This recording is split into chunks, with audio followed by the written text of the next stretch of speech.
हाय, good morning everyone, dear student. मैं Gyanendra Singh Gaur, DAV school Sikar. आज अपन क्लास 10th में चैप्टर नंबर 9 कोऑर्डिनेट ज्योमेट्री निर्देशांक ज्यामिति का पार्ट नंबर 4 पढ़ेंगे।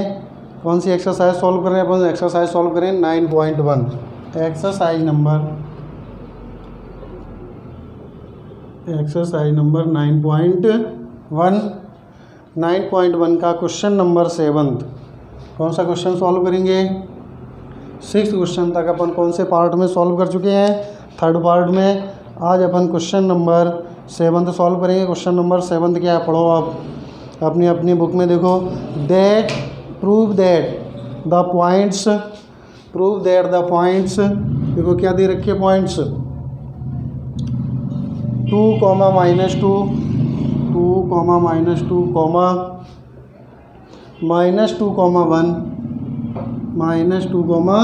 -1 एंड 5,2। वापस आप कोऑर्डिनेट मैच करिए।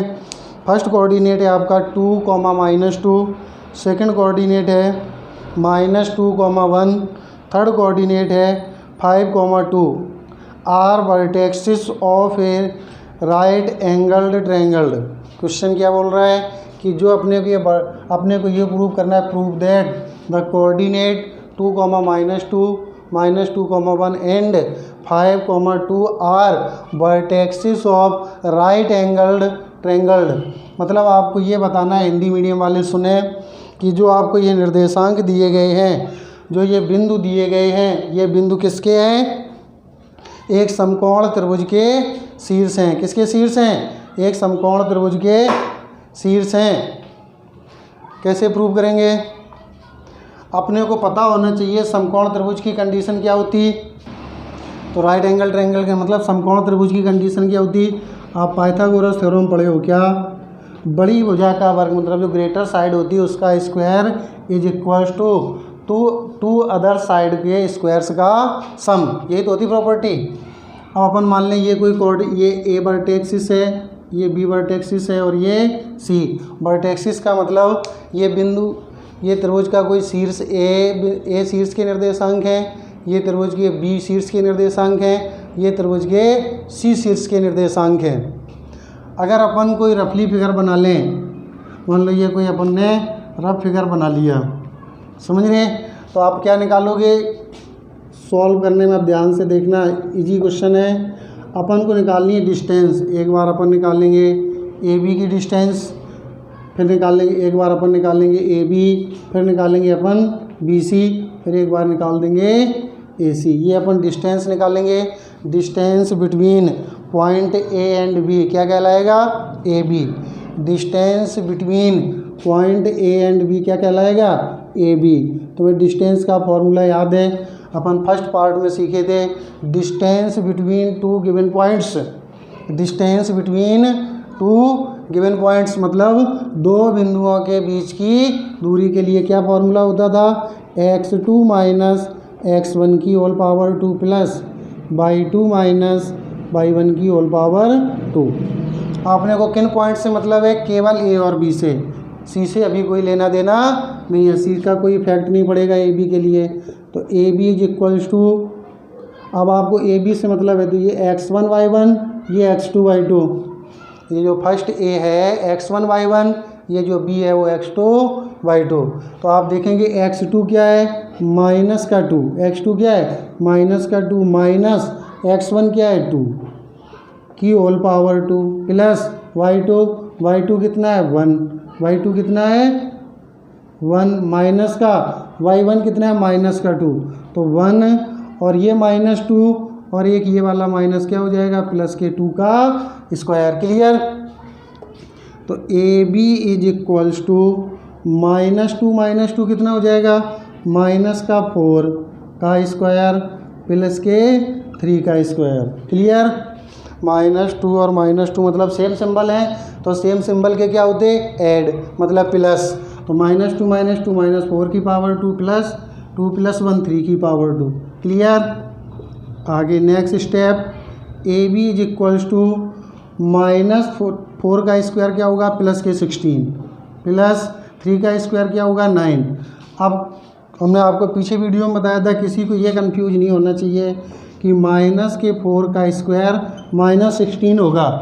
किसी का ये कन्फ्यूजन नहीं होना चाहिए कि -4 का स्क्वायर -16 होगा, नहीं होगा। कैसे? हमने आपको बता रखा है बेस जितना है उस बेस को उतने टाइम मल्टीप्लाई करते हैं जितनी पावर होती। जो बेस है उस बेस को कितनी बार मल्टीप्लाई करते जितनी उसकी पावर होती। तो यहाँ बेस कितना है -4 है। बेस कितना है? बेस का मतलब आधार, पावर का मतलब घात। जितनी आधार पे घात है आधार को उतनी बार ही गुणा में लिखते हैं।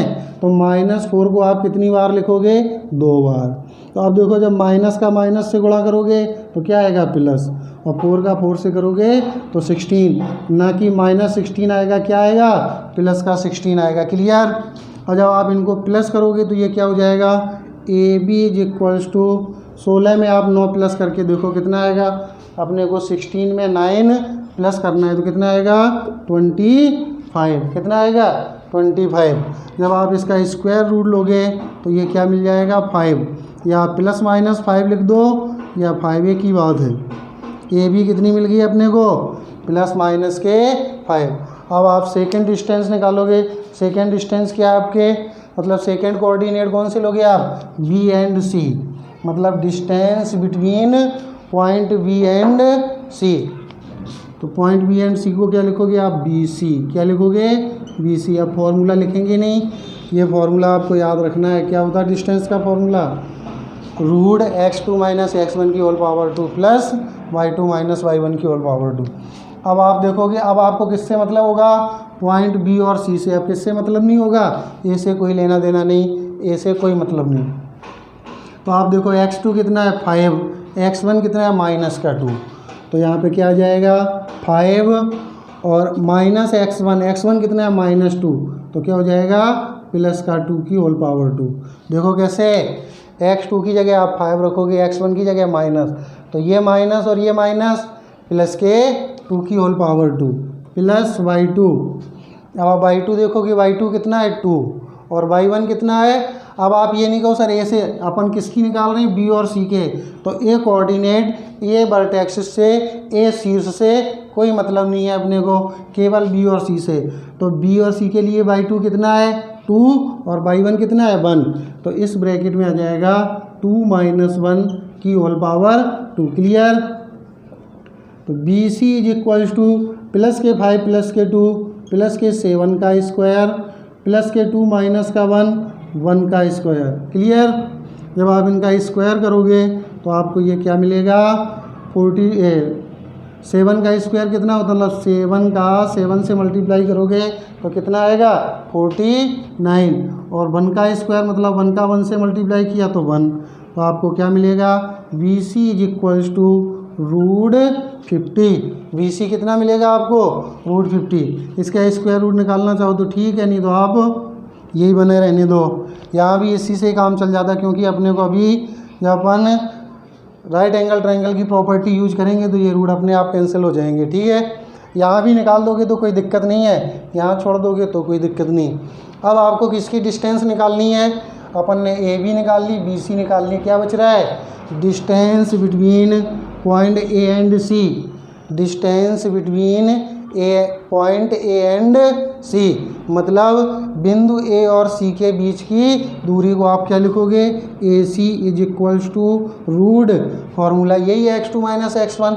अब अपने को ए से मतलब है और सी से मतलब है, बी से कोई लेना देना नहीं। अब आपको point A point B coordinate, point A point C coordinate A coordinate C, या बिंदु ए बिंदु सी से मतलब है ओनली। तो आप देखोगे x2 कितना है 5, x1 कितना है 2, तो यहाँ पे क्या आएगा 5 माइनस 2 का square. Clear? x2 minus x1 तो x2, x1 तो 5 माइनस 2, फिर प्लस का y2 minus y1, y2 2 y1 minus का 2, तो यहाँ कितना आ जाएगा 2 प्लस 2 का होल स्क्वायर। जब आप इसको सॉल्व करोगे तो ए C is equals to 5 minus 2 कितना होगा 3 का स्क्वायर प्लस 2 प्लस 2 कितना हो जाएगा 4 का स्क्वायर। कोई टेंशन। 5 में से 2 माइनस करोगे 3 और 2 प्लस 2 करोगे 4। जब आप इनका स्क्वायर करोगे तो AC इज इक्वल टू 3 का स्क्वायर 9, 4 का स्क्वायर 16। जब आप इनको प्लस कर लोगे तो AC इज इक्वल टू √25। अब आप क्या उसने कंडीशन दी आपको, या आप ये कह लो अपने से क्या प्रूव कराया उसने, राइट एंगल ट्रायंगल। क्या प्रूव करवाया, राइट एंगल्ड ट्रायंगल। मतलब आप ये देखो जो अपन ने 3 साइड निकाली AB BC और AC, इनमें कोई सबसे बड़ी होगी तो आपको कैसे पता चलेगा, जो रूट के भीतर सबसे बड़ी डिजिट लिखी वो सबसे बड़ी। तो यहाँ पे सबसे बड़ी कौन सी है BC, तो BC का स्क्वायर इज इक्वल्स टू, अब जो अदर 2 साइड बची उनके स्क्वायर का सम। 2 अदर साइड कौन सी है AB और AC, तो इनके स्क्वायर का सम। कहने का मतलब AB का स्क्वायर प्लस AC का स्क्वायर। ये किसकी प्रॉपर्टी है, राइट एंगल ट्रायंगल की, मतलब समकोण त्रिभुज की। राइट एंगल ट्रायंगल मतलब ये प्रॉपर्टी किसकी है, समकोण त्रिभुज की। किसकी है, समकोण त्रिभुज की। ब्रैकेट में क्या लिख दोगे, राइट एंगल्ड ट्रायंगल। समझ गए।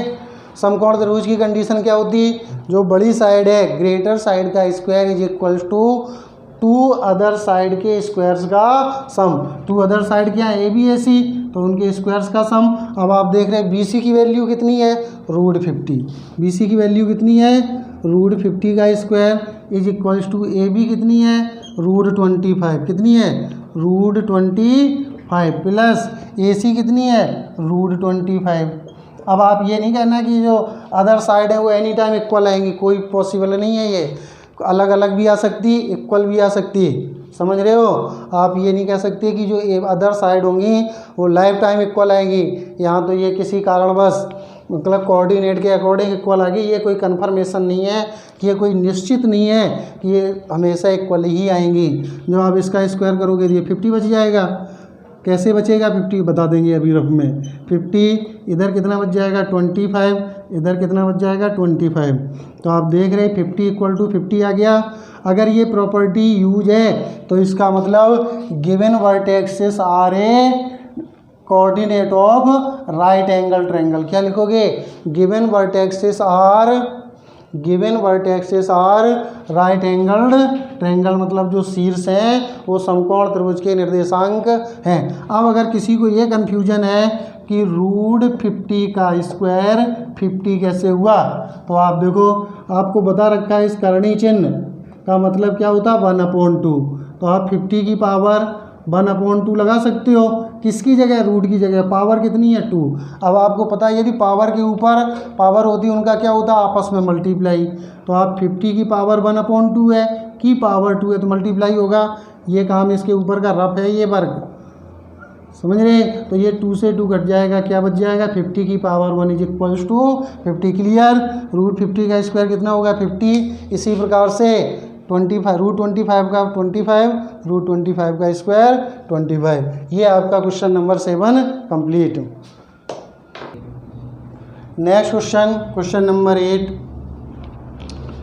ये 7, 8, 9, 10, 11, 12 ये सब क्वेश्चन इंपॉर्टेंट है, यहाँ से कोई ना कोई एग्जाम में ज़रूर आता है।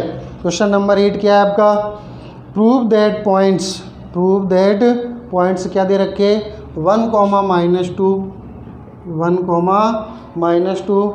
सेकेंड पॉइंट दिया आपको 3, 0, क्या दिया 3, 0। और थर्ड पॉइंट दिया आपको 1, 2, क्या दिया है थर्ड पॉइंट 1, 2। और फोर्थ पॉइंट है आपका एंड। फोर्थ पॉइंट आपको दे रखा है -1, 0, -1, 0। आप क्वेश्चन वापस पढ़ो, क्या है क्वेश्चन आपका, रीड करते हैं एक बार दोबारा। Prove that points 1, -2, 3, 0, 1, 2 and -1, 0 are vertexes of a square. क्या कहा उसने, ये जो वर्टेक्सेस हैं वो किसके हैं, स्क्वायर के हैं। क्या प्रूव करना है, ये जो अपने को वर्टेक्सेस दे रखे वो किसके दे रखे, स्क्वायर के दे रखे, मतलब वर्ग के दे रखे। हिंदी मीडियम वाले सुने, अब हिंदी मीडियम वाले सुने, वो ये कह रहा है जो अपने को ये बिंदु दिए गए हैं, जो निर्देशांक दिए गए हैं, वो किसके शीर्ष हैं? एक वर्ग के शीर्ष हैं। आपको पता है जो आपसे प्रूव करवाता है उसकी आपको पहले फैसिलिटीज़ पता होनी चाहिए, गुणधर्म पता होने चाहिए। अब जैसे स्क्वायर की बात कर रहा है, वो किसकी बात कर रहा है? स्क्वायर की। तो स्क्वायर का मतलब क्या हुआ? 4 साइड आर इक्वल। आप अगर इसी बात को कह के संतुष्ट हो जाओगे कि 4 साइड आर इक्वल, समझ रहे हो? स्क्वायर को अगर आप ये बोल के रह जाओ कि 4 साइड आर इक्वल, समझ रहे, तो हम आपकी बात कोई न कोई आपकी बात को क्रॉस कर देगा। वो ये कह देगा कि सर रोम्बस का भी तो 4 साइड आर इक्वल होता है। रोम्बस मतलब समचतुर्भुज, स्क्वायर मतलब वर्ग। ध्यान से सुनना, स्क्वायर मतलब वर्ग, रोम्बस मतलब समचतुर्भुज। समचतुर्भुज वर्ग की चारों भुजाएं बराबर होती और समचतुर्भुज की चारों भुजाएं बराबर होती। तो आप ये नहीं कह सकते कि आप ए बी की डिस्टेंस ने अगर अपन वर्टेक्सिस के नाम ले लें, ये कोई वर्टेक्सिस ए है, ये बी है, ये सी है और डी है। आप अगर ए बी की डिस्टेंस निकाल लो, बी सी की डिस्टेंस निकाल लो, सी डी की डिस्टेंस निकाल लो और ए डी की डिस्टेंस निकाल लो और अगर इक्वल आ जाएँ तो आप क्या कह सकते हो कि वो 100% वर्ग है? नहीं कह सकते भाई। दूसरा ये भी तो कह सकता है, अगर आप 4 साइड इक्वल को वर्ग बोल सकते हो तो अपने सामने वाला कह सकता है मैं तो चतुर्भुज बोलूँगा, समचतुर्भुज। फिर आपसे बचने का क्या रीज़न है? फिर आपके पास ये कारण आएगा, अगर वो 4 साइड इक्वल हैं और वो स्क्वायर ही है तो उसके डायगोनल भी इक्वल होंगे। समझ गए? 4 साइड भी इक्वल हो और डायगोनल भी इक्वल हैं, फिर आप 100%, 200%, 1000% कन्फर्मेशन के साथ कह सकते हो कि ये सर जो कोऑर्डिनेट दिए गए हैं वो स्क्वायर के ही हैं, समचतुर्भुज के मतलब रोम्बस के नहीं हैं। रोम्बस में क्या होता है? 4 साइड आर इक्वल होती और डायगोनल आर नॉट इक्वल। ये जो डायगोनल होते ये नॉट इक्वल, समझ गए? तो अपने को प्रॉपर्टी कौन सी यूज करनी? 4 side are equal and diagonal are equal. कौन सी प्रॉपर्टी यूज करनी? 4 side are equal and diagonal are equal, मतलब चारों भुजाएं भी समान है और विकर्ण भी समान है। डायगोनल मतलब विकर्ण। तब आपको यहाँ कितनी डिस्टेंस निकालनी? 6 डिस्टेंस निकालनी। कौन कौन सी? साइड ए बी निकालनी, साइड बी सी निकालनी, साइड सी डी निकालनी और साइड ए डी, फिर डायगोनल ए सी और डायगोनल बी डी। समझ गए? अपन मान लो कोई सा एक रफली फिगर बना देते हैं, ज़्यादा समझ में आएगा। अपन ने मान लिया ये कोई स्क्वायर है और इसके ये कोऑर्डिनेट ए है, ये बी है और ये सी है और ये डी। ए लिख दो आप -1 -2, बी लिख दो आप 3,0 और सी लिख दो आप 1,2 और डी लिख दोगे आप -1,0। अब आपको डिस्टेंस निकालनी है कौन सी? A B. कौन सी डिस्टेंस निकालनी है आपको? A B. तो ए बी कैसे निकलेगी? पॉइंट ए एंड बी की distance, point A and B से। तो x2 - x1 फॉर्मूला आपको याद है, 3 - 1 की पावर 2 प्लस x2 - x1 हो गया प्लस y2 - y1। तो 0 - 2 और ये 0 माइनस फॉर्मूले का और -2 ये तो प्लस के 2 का स्क्वायर। क्या मिल जाएगा? ये A B is equals to 2 का स्क्वायर प्लस 2 का स्क्वायर। तो ये क्या हो जाएगा? A B is equals to 4 + 4। तो क्या हो जाएगा? ये A B is equals to √8। तो आप √8 को क्या लिख सकते हैं? 2√2 यूनिट। क्या लिखोगे? 2√2 यूनिट मतलब इकाई। फिर आप किसकी डिस्टेंस निकालोगे? बी सी की। किसकी निकालोगे आप? बी सी की। चलो इधर निकाल देते हैं। किसकी डिस्टेंस निकालनी है अपने को? बी सी की डिस्टेंस निकालनी। तो बी सी के लिए आपको बी और सी से मतलब बी सी कहाँ है? ये तो 1 - 3, 1 - 3 का स्क्वायर। कौन सा formula? x2 - x1 plus y2 - y1 तो 2 - 0 का स्क्वायर। तो B C is equals to यहाँ से क्या बच जाएगा? -2 का स्क्वायर। यहाँ से क्या बच जाएगा? 2 का स्क्वायर। तो B C is equals to -2 का स्क्वायर 4, 2 का स्क्वायर 4। तो B C is equals to √8 और √8 को आप क्या लिख सकते हो? √8 को आप लिख सकते हो 2√2 2 बता देंगे अभी कैसे। ये भी हो गया आपका यूनिट। तीसरी क्या निकालनी है आपको, सी डी। क्या निकालनी है, सी डी। तो सी डी के लिए 1 माइनस 1 तो क्या हो जाएगा 1 प्लस 1 की पावर 2 प्लस 2 माइनस 0 2 माइनस 0। तो C D is equals to 2 का स्क्वायर प्लस 2 का स्क्वायर।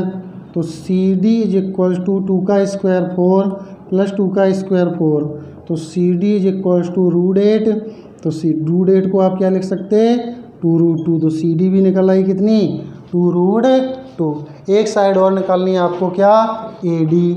क्या निकालनी है, ए डी। तो अंडर रूट ए और डी देखो आप -1 -1 का स्क्वायर प्लस 0 माइनस 2 तो 0 प्लस 2 का स्क्वायर। तो क्या बन जाएगा ए डी -2 -1 -2 का स्क्वायर प्लस 2 का स्क्वायर। तो ये क्या बन जाएगा A D is equals to -2 का स्क्वायर 4 फिर प्लस 2 का स्क्वायर 4। तो A D is equals to √8। तो फिर √8 को क्या लिख सकते हैं आप 2√2। तो आप देख रहे होंगे 4 साइड आर इक्वल तो हो गई ना।